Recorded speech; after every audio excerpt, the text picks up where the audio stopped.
What is up, everyone? Welcome back to Whales and Locks. And in today's game, we're going to be looking at the TCU Horned Frogs at the Kansas, number 15, Kansas Jayhawks.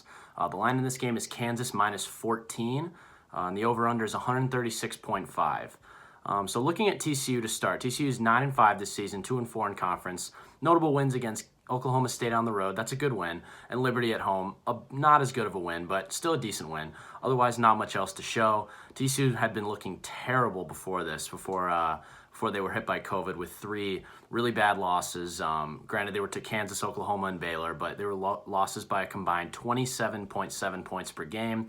If you can't tell, I'm really not a big TCU guy. I really think they're an overrated program for someone who is 9-5 this season, and in a Big 12 conference that usually 9-5 produces a potential NCAA tournament team.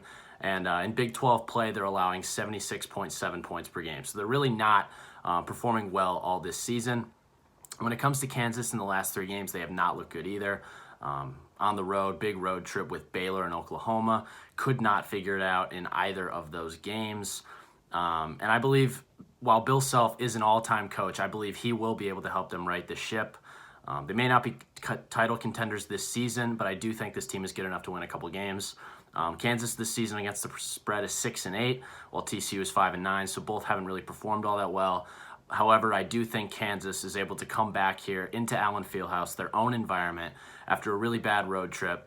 And I do think they'll be able to figure it out. And I think Kansas goes in and steamrolls TCU at home. So I like Kansas minus 14. And I will give a bonus one here as well. I think the over 136.5 is a good bet against a struggling TCU defense in the Big 12. I think that if Kansas can put up anywhere from 75 to 80 points, they will be able to help cover the spread. So those are my 2 selections in the TCU at Kansas game. Over 136.5 and Kansas minus 14.